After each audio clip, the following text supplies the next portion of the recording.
Oke teman-teman, kita kali ini akan membuat kandang bebek guys ya. Di sini guys ya, kita akan bersihin. Kita akan membuat kandang bebek dengan anak ini ya. Siapa namanya kan? Aris ya guys ya. Oke.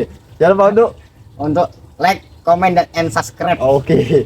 Kita langsung saja ke video. Semasa Rasulullah Shallallahu Alaihi Wasallam masih hidup, beliau dikelilingi oleh para sahabat dengan segala karakteristik dan sifat yang beragam. Ada Abu Bakar yang dermawan, ada Umar bin Khattab yang tegas, ada Utsman bin Affan yang pemalu, ada Hamzah yang pemberani, ada Ali bin Abi Thalib yang cerdas, dan lain sebagainya. Namun di samping itu, ada juga sahabat Nabi yang suka usil, suka jahil, suka iseng, tetapi dia juga lucu dan jenaka. Dia sering membuat Rasulullah tertawa. Nama sahabat itu adalah Nuaiman bin Ibnu Amr bin Raf'ah. Beliau adalah satu-satunya sahabat Nabi yang berhasil membuat Rasulullah tertawa sampai terlihat gigi gerahamnya. Padahal biasanya Rasulullah itu jarang sekali tertawa lepas, atau dalam bahasa kita tertawa ngakak. Rasulullah lebih sering memberikan senyum kepada orang-orang di sekitarnya. Karena seringnya Nuaiman membuat hati Rasulullah senang, membuat tertawa Nabi, sampai suatu ketika Rasulullah bersabda bahwa Nuaiman akan masuk surga dengan tertawa. Diriwayatkan oleh Imam Ahmad bin Hambal di dalam musnadnya, Nuaiman adalah salah satu sahabat Rasulullah. Meskipun dia merupakan sahabat Nabi yang bisa setiap hari bertemu Nabi, yang setiap hari mendengarkan nasihat Nabi, tapi ternyata Nuaiman masih memiliki hobi jahiliyah yang sudah dilarang, yang sudah diharamkan oleh Islam. Hobi Nuaiman adalah minum khomer, alias minum minuman keras, alias mabuk-mabukan. Jadi adanya orang yang mabuk, orang yang suka minum minuman keras, itu tidak hanya terjadi di zaman sekarang saja.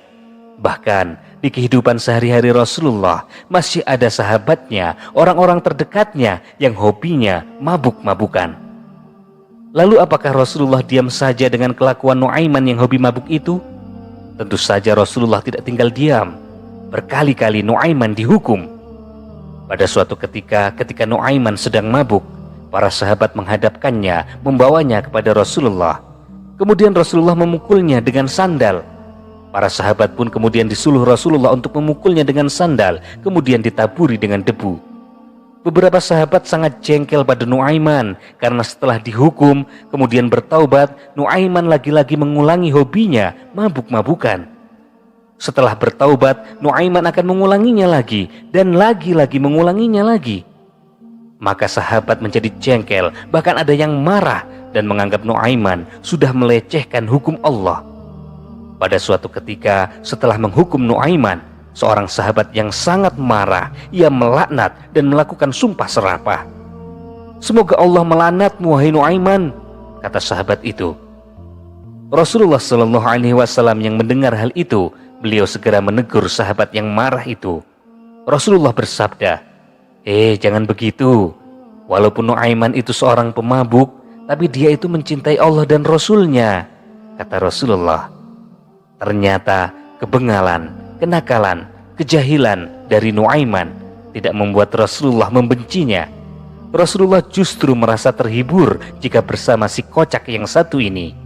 Rasulullah pun sampai bersabda, "Aku belum pernah dibuat gembira oleh orang seperti Nuaiman membuatku gembira."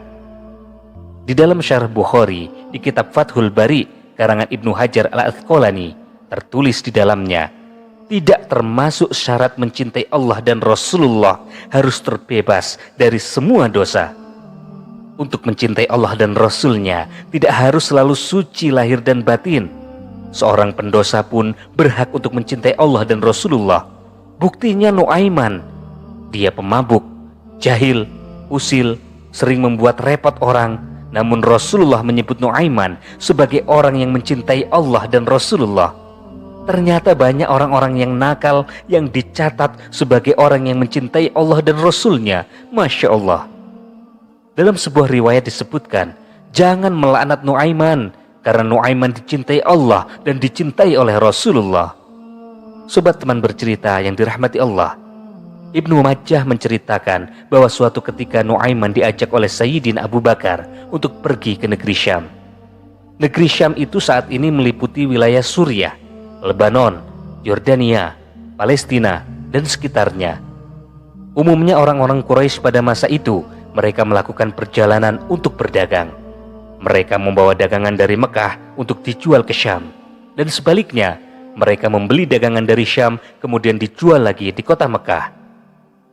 Ketika itu Abu Bakar mendatangi Rasulullah untuk meminta izin. Ya Rasulullah, saya mau minta izin. Saya mau mengajak 2 orang sahabat kita untuk berdagang. Kemudian Rasulullah bertanya, siapa yang mau diajak Abu Bakar? Abu Bakar kemudian menjawab, Nuaiman ya Rasulullah, katanya sambil tersenyum. Loh, buat apa ngajak Nuaiman? Tanya Rasulullah. Buat seru-seruan aja ya Rasulullah. Satunya lagi Suwaibid bin Harmalah ya Rasulullah. Ini benar mau ngajak Nuaiman? Tanya Rasulullah lagi. Iya ya Rasulullah, kata Abu Bakar sambil tersenyum. Baiklah, saya beri izin untuk berangkat kalian. Saudara-saudaraku, sebetulnya wajar sekali jika Rasulullah memastikan apakah sungguh-sungguh Abu Bakar akan mengajak Nuaiman, apalagi untuk kepentingan bisnis, kepentingan dagang. Soalnya Nuaiman itu orangnya nyeleneh, suka iseng, dia sangat jahil. Sudah berapa orang sahabat pernah menjadi korban kejahilannya. Bahkan Rasulullah sendiri pernah menjadi korban keisengan dari Nuaiman. Pernah suatu ketika Nuaiman sedang mabuk berat. Setelah sadar dari mabuknya, Nuaiman merasa perutnya sangat lapar. Tanpa pikir panjang, Nuaiman memesan banyak sekali makanan. Kemudian Nuaiman membawa makanan itu kepada Rasulullah yang saat itu sedang berkumpul dengan para sahabat. Nuaiman membagikan semua makanan itu kepada semua sahabat. Kemudian Nuaiman berkata, hari ini kita ada rezeki, mari kita makan bersama-sama. Dengan sangat semangat semua sahabat beserta Rasulullah makan. Setelah makanan itu habis, Rasulullah dan para sahabat mau kembali ke masjid. Akan tetapi Nuaiman mencegahnya. Mau kemana ya Rasulullah? Mau ke masjid ya Nuaiman. Masa habis makan tidak bayar? Kata Nuaiman. Mendengar itu Rasulullah terlihat agak kaget. Namun kemudian beliau menyadari situasi. Rasulullah pun tersenyum, kemudian balik bertanya, yang pesan makanan kan kamu Nuaiman? Betul ya Rasulullah, jawab Nuaiman. Yang pesan makanan memang saya. Tapi di mana-mana raja itu mengayomi rakyatnya, penguasa melayani warganya, bos mentraktir karyawannya, Rasul mentraktir umatnya. Masa saya yang harus membayari Rasul dan para sahabatnya? Mendengar itu Rasulullah tertawa.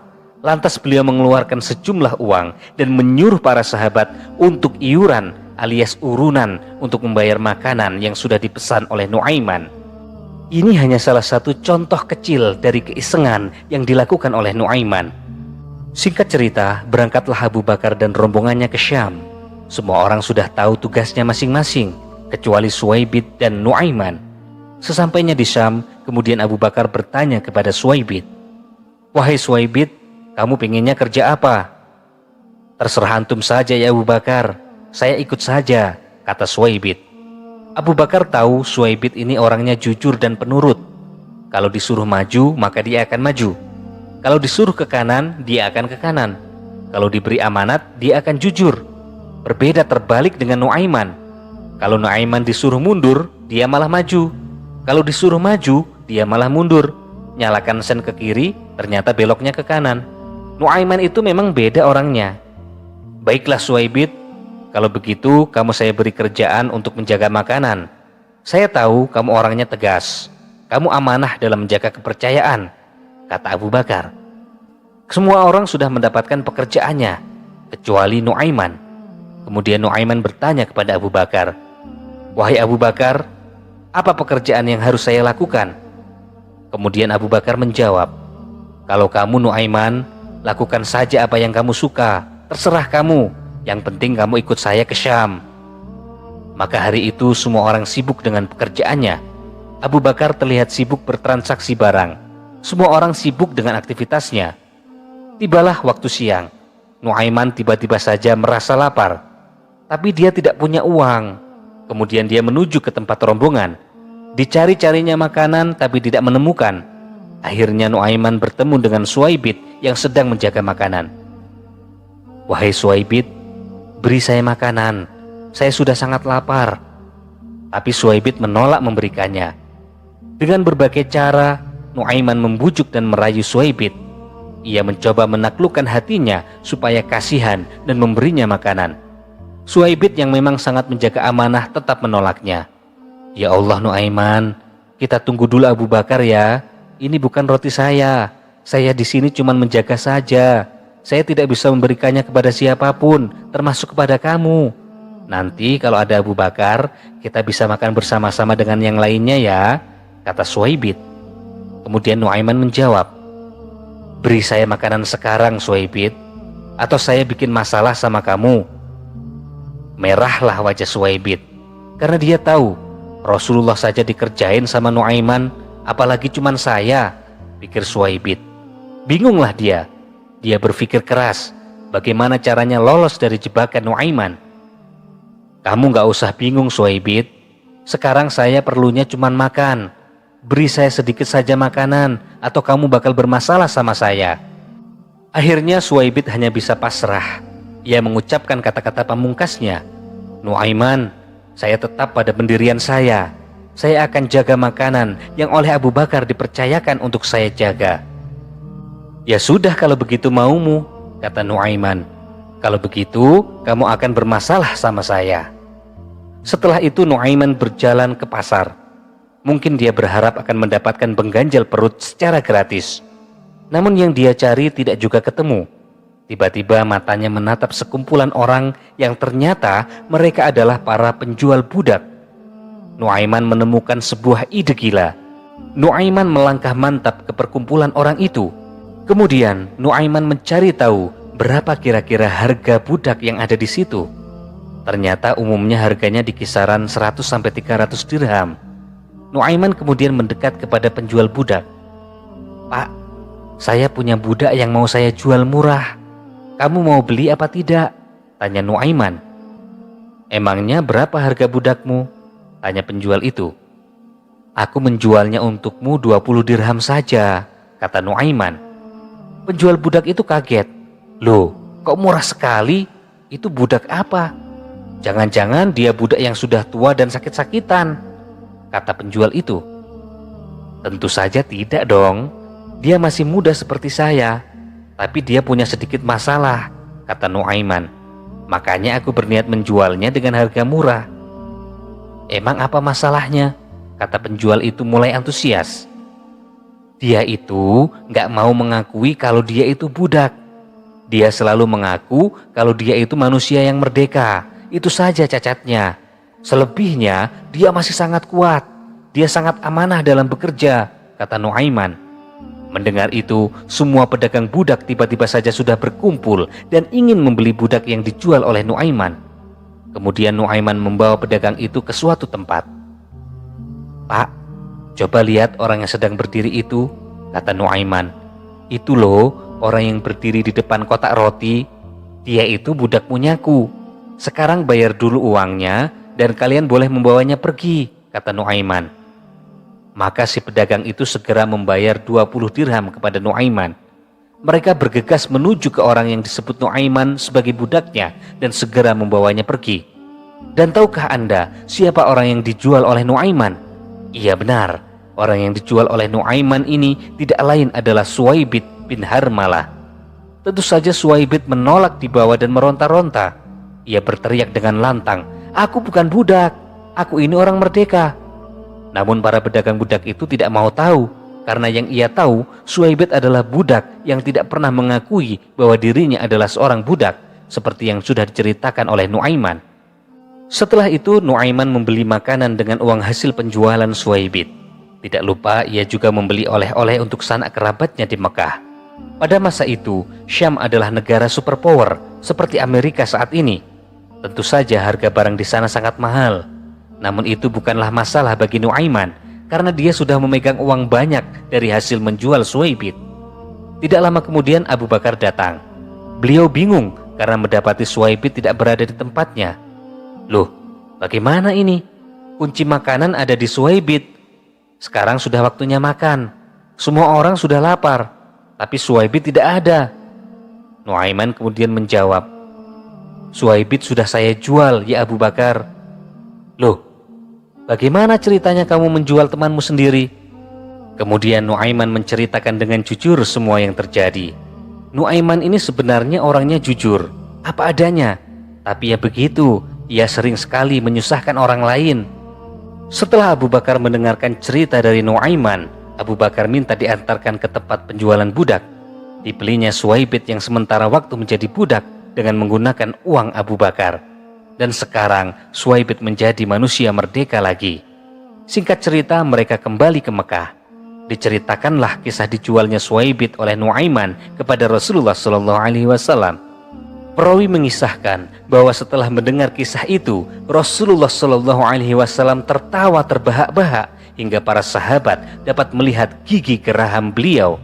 Perawi lain mengatakan, sampai setahun setelah kejadian itu terjadi, Rasulullah masih sering menceritakan kisah penjualan Suhaibit ketika ada tamu yang datang kepada beliau. Jadi sahabat teman bercerita yang dirahmati Allah, jangan dibayangkan bahwa semua sahabat Nabi adalah orang yang pendiam, orang yang khusyuk, orang yang selalu lurus dalam bersyariat. Ada juga sahabat Nabi yang konyol dan kocak seperti Nuaiman radhiyallahu anhu. Pernah juga suatu ketika Rasulullah didatangi oleh para petinggi dari beberapa kerajaan tetangga. Mereka ingin tahu apa itu agama Islam. Mereka datang dengan kendaraan yang sangat istimewa, yaitu unta dan kuda yang kualitasnya sangat bagus. Namanya saja kendaraan istana, pastilah hewan-hewan pilihan. Diikatlah hewan tunggangan itu di depan rumah Rasulullah. Kemudian para tamu itu dipersilakan untuk masuk. Di depan rumah Rasulullah dijaga dengan ketat oleh beberapa sahabat pilihan yang pemberani. Mereka adalah Sayyidina Umar, Sayyidina Hamzah, Sayyidina Ali, dan Sayyidina Sa'ad bin Abi Waqqas. Siapa yang tidak mengenal mereka? Mereka adalah para petarung tangguh di medan perang. Mereka adalah para sahabat yang terkenal kuat, tangguh, cerdas, dan penuh dengan strategi. Tiba-tiba datanglah Nuaiman. Seperti kita tahu, jika Nuaiman datang, pastilah ada kejadian aneh yang akan terjadi. Akan ada cerita lucu yang bakal terjadi. Diriwayatkan bahwa ketika Rasulullah sedang bersedih, kemudian Nuaiman datang, maka Rasulullah akan tersenyum. Maka para sahabat itu senang jika Nuaiman datang, karena pasti Rasulullah bahagia. Maka bergabunglah Nuaiman dengan para sahabat itu. Kemudian seperti biasanya, jika ada Nuaiman datang, mereka pasti akan bercanda. Nuaiman, unta ini besar sekali ya. Pasti dagingnya banyak kalau disembelih, kata Sayyidina Hamzah. Iya juga ya, kata Nuaiman. Kenapa tidak disembelih saja, biar kita bisa makan enak bersama-sama. Ini punya tamu Rasulullah, Nuaiman. Emangnya kamu berani menyembelihnya, kata Sayyidina Hamzah lagi. Ya berani saja, asalkan jangan bilang pada Rasulullah ya kalau saya yang menyembelihnya, kata Nuaiman. Bener kamu berani, Nuaiman?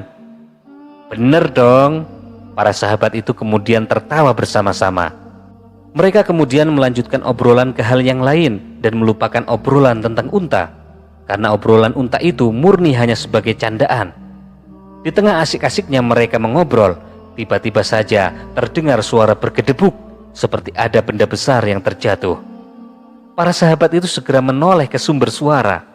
Ternyata sumber suara itu adalah seekor unta besar milik para tamu Rasulullah terjatuh dengan kondisi kepala terpisah dari badannya. Di samping unta itu berdiri Nuaiman dengan memegang pedang yang berlumuran dengan darah. Tentu saja para sahabat itu kaget bukan kepalang. Candaan mereka tadi ternyata benar-benar dilakukan oleh Nuaiman. Unta mahal milik tamu benar-benar dieksekusi oleh Nuaiman. Wahai Hamzah, kata Nuaiman, ini untanya sudah saya potong. Saya mau pergi sebentar ya. Kalau Rasulullah mencari saya, jangan beritahukan saya di mana. Nanti kalau kondisi sudah aman, kita nyate bareng-bareng. Setelah itu Nuaiman berlari.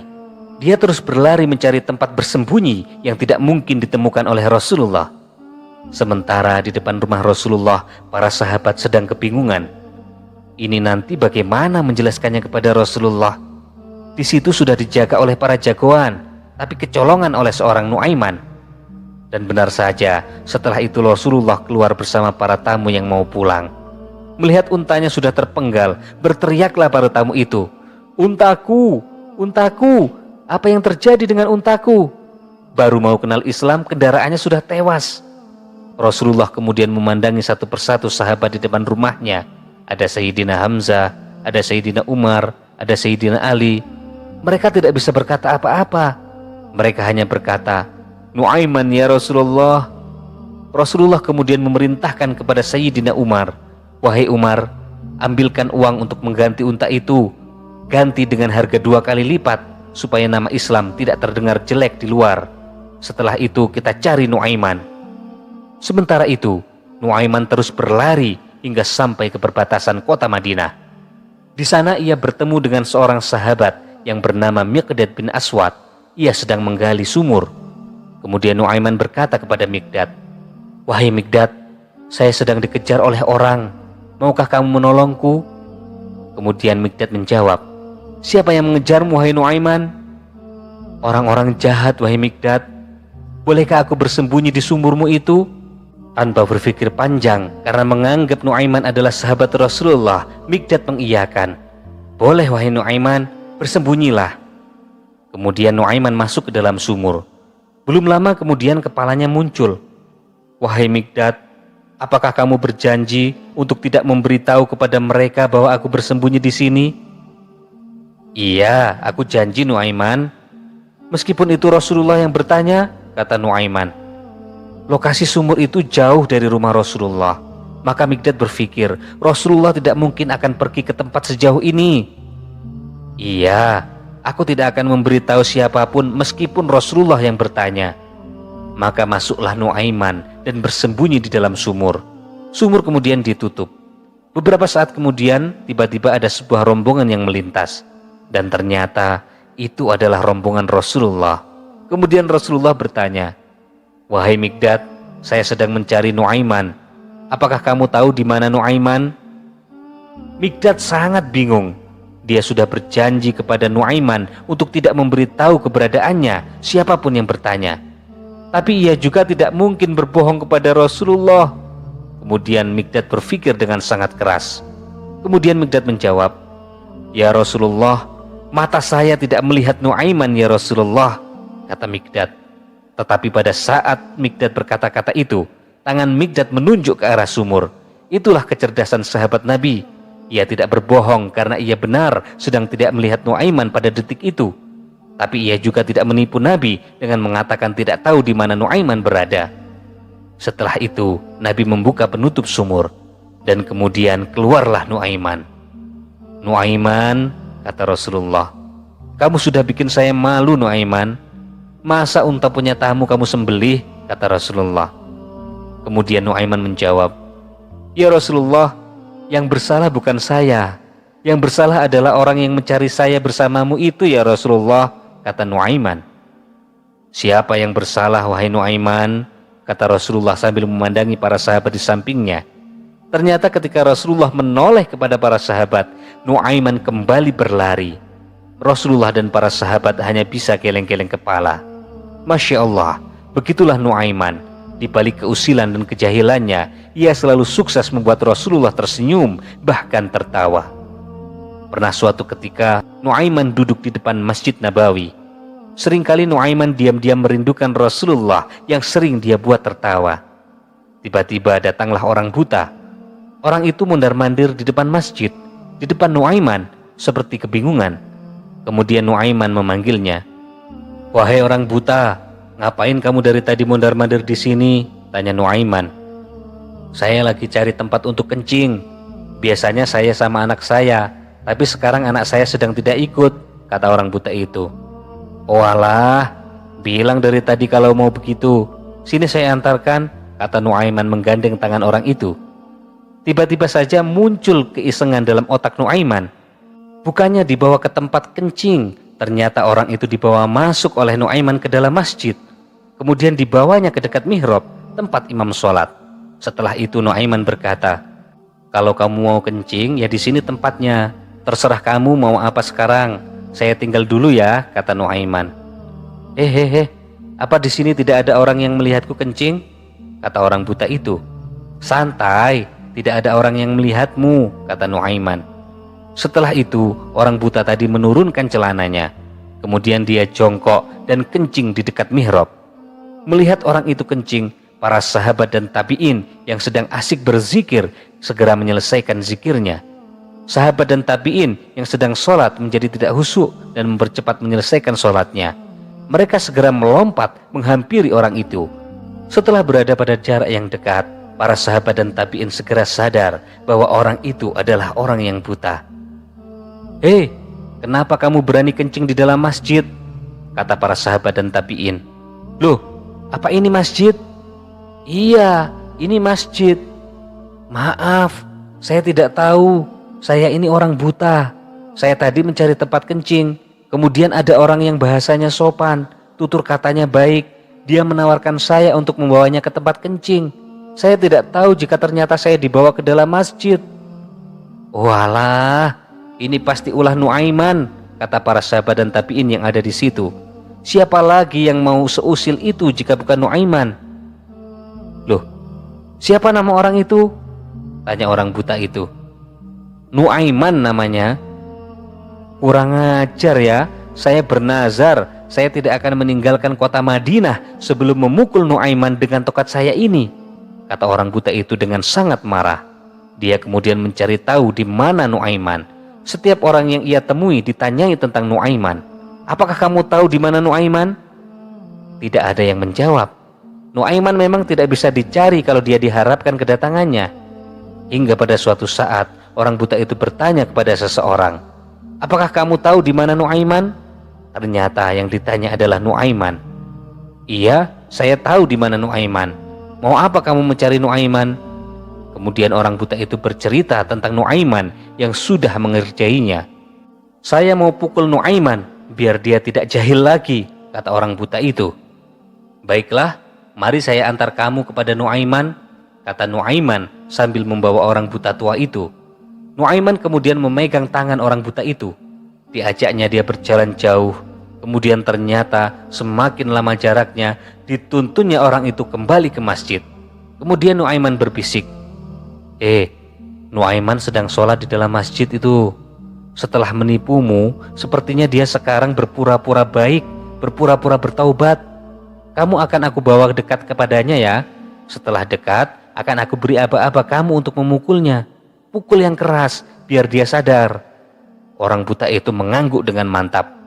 Nuaiman kemudian menuntunnya ke dalam masjid, mendekati seseorang yang sedang sholat di dekat mihrab.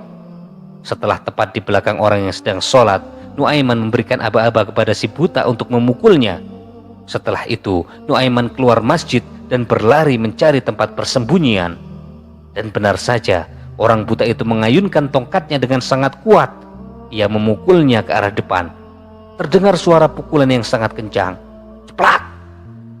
Seketika orang-orang yang sedang di dalam masjid berteriak, "Khalifah diserang musuh! Khalifah Utsman diserang musuh!" Orang-orang kemudian mengepung si buta yang tampak kebingungan. Dia kemudian sadar setelah diberitahu bahwa yang dipukulnya adalah Khalifah Utsman bin Affan. 2 kali orang buta itu dikerjai oleh Nuaiman. Setelah itu, orang buta itu berjanji, "Mulai saat ini, aku tidak akan percaya lagi kepada manusia," katanya. Sobat teman bercerita yang dirahmati Allah, beberapa kisah tentang Nuaiman yang begitu jahil tentu tidak begitu saja bisa diterima oleh semua orang. Beberapa ada yang menganggap bahwa sikapnya sudah keterlaluan karena mengerjai para sahabat, terlebih sahabat Nabi SAW. Bahkan Nabi sendiri dikerjai olehnya. Bahkan beberapa sahabat juga ada yang merasa seperti itu. Dikisahkan bahwa Nuaiman merupakan seorang pengangguran yang memiliki kebiasaan buruk, yaitu mabuk-mabukan. Tentu saja perilaku tidak baik Nuaiman diketahui oleh Rasulullah. Dalam beberapa sumber dikatakan bahwa Rasulullah memberi hukuman atas perbuatan Nuaiman dengan 40-60 kali cambukan. Mendapati hal itu, sahabat pernah melaknat Nuaiman atas perbuatan mabuknya di saat bertemu Rasulullah. Tetapi Nabi membela Nuaiman dengan bersabda, "Janganlah kalian gemar menghujat Nuaiman, karena sesungguhnya dia cinta pada Allah dan Rasul-Nya." Dari kisah ini, beberapa pelajaran bisa kita ambil. Yang pertama, berusaha memaklumi orang lain yang memiliki beragam sifat dan karakter. Dari kisah di atas, sikap yang diberikan oleh Rasulullah dan sebagian besar sahabat dalam menghadapi Nuaiman dapat diambil pelajarannya. Rasulullah mencoba untuk memaklumi sifat Nuaiman yang memang jenaka dan sangat jahil. Hal itu dapat dimaklumi asal tidak melanggar ajaran agama Islam. Pada prakteknya dalam kehidupan sekarang, sikap ini sangat bagus untuk diterapkan, menghormati dan mencoba memaklumi begitu banyak orang dengan masing-masing karakter akan membuat kehidupan lebih harmonis. Yang kedua, tidak menghakimi seseorang. Kisah Nuaiman, sahabat Nabi, juga mengajarkan bahwa sesungguhnya manusia benar-benar tidak mengetahui isi hati manusia lain. Oleh sebab itu, hindari menghakimi seseorang hanya karena melihat perbuatannya sepintas saja. Pada dasarnya, hanya orang itu sendiri dan Tuhan yang mengetahui isi hatinya. Layaknya Nuaiman, ia terlihat sering mabuk dan melakukan tingkah jenaka, bahkan usil kepada Rasulullah. Nyatanya, Rasulullah melarang para sahabat untuk mencelanya karena Nuaiman mencintai Allah dan Rasulnya. Bahkan ada riwayat yang menyebutkan bahwa Nuaiman akan masuk surga dengan tertawa. Sebisa mungkin, jangan mudah berprasangka buruk terhadap orang lain, terhadap apapun. Demikianlah kisah yang kita angkat kali ini. Semoga bermanfaat bagi kita, bisa kita ambil hikmahnya. Wallahu a'lam bishawab.